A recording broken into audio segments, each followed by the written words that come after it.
எல்லோருக்கும் வணக்கம். සියලු දෙනාටම ආයුබෝවන්. අද දිනත් Learn Tamil Easily YouTube නාලිකාවට ඔබ සියලු දෙනාම සාදරයෙන් පිළිගන්නවා.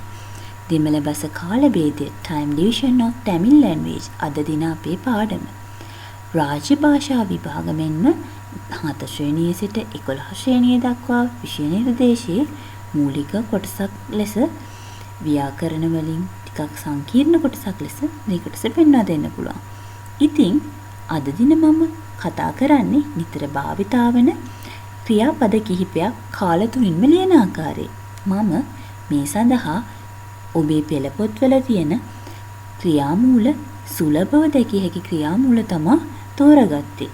ඉතින් අපි දැන් ඉරන්ද කාලම්, නිහල් කාලම්, එදිර් කාලම් කියන කාල තුනින්ම ක්‍රියාපදයක් වර්ණගීම කරලා බලමු.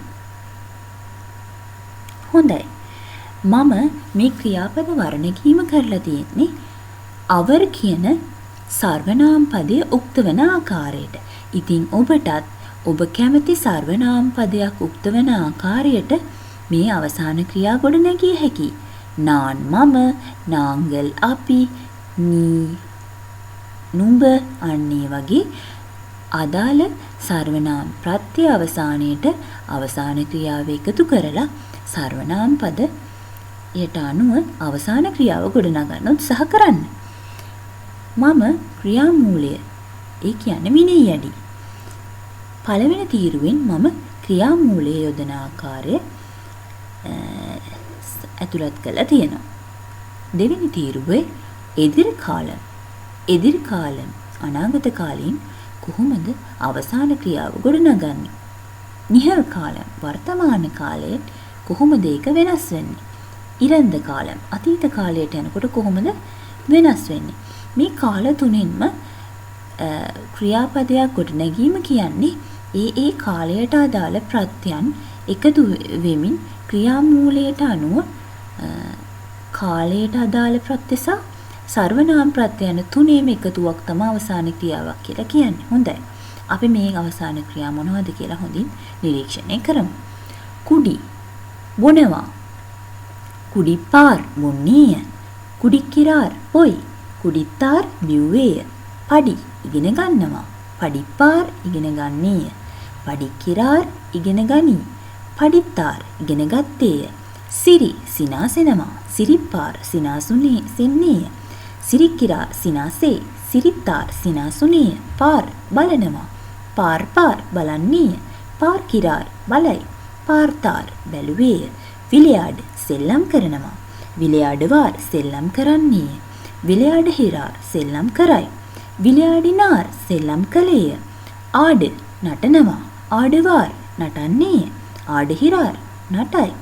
ආඩිනාර් නටුවේය. තා දෙනවා. තරුවාර් දෙන්නේය. තරුහිරාර් දෙයි. තන්දාර් දුන්නේය. වා එනවා. වරුවාර් පැමිණෙන්නේය. වරුහිරාර් පැමිණෙයි. වන්දාර් පැමිණුණේය. පෝ යනවා. පෝවාර් යන්නේය. පෝහිරාර් යයි. පෝනාර් ගියේය. සාප්පිඩු කනවා. සාප්පිඩවාර් කන්නේය. සාප්පිඩහිරාර් කයි. සාප්පිට්ටාර් කෑවේය. එළුදු ලියනවා. එළුදුවාර් ලියන්නේය. එළුදුහිරාර් ලියයි. එළුදිනාර් ලියුවේය. වරේ අඳිනවා. වරේවාර් අඳින්නේය. වරේහිරාර් අඳි. වරෙන්දාර් ඇන්දේය. පේසු කතා කරනවා. පේසුවාර් කතා කරන්නේය. පේසුහිරාර් කතා කරයි. පේසිනාර් කතා කළේය. ඕඩු දුවනවා. ඕඩුවාර් දුවන්නේය. ඕඩුහිරාර් දුවයි. ඕඩිනාර් දිව්වේය. නිනේ සීකරනවා. සිතනවා. නිනීපාර් සීකරන්නේය. නිනීකිරාර් සිහිකරයි. නිනීතාර් සිහිකලේය. පාඩු ගායනා කරනවා. පාඩුවාර් ගයන්නේය. පාඩුහිරාර් ගයයි. පාඩිනාර් ගැයුවේය. එඩු ගන්නවා. එඩුපාර් ගන්නේය. එඩුකිරාර් ගනී. එඩුතාර් ගත්තේය.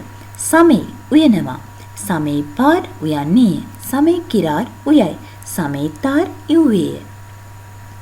අද දිනත් ක්‍රියාමූල 18කට අදාළ අනාගත වර්තමාන අතීත කාලවලින් වරණැගු අවසාන ක්‍රියාපද රාශියක් අපි ඉගෙන ගත්තා. හොඳයි. එහෙනම් මේ වගේම ව්‍යාකරණ පාඩමකින් නැවතත් හමු වෙමු. எல்லோருக்கும் நன்றி.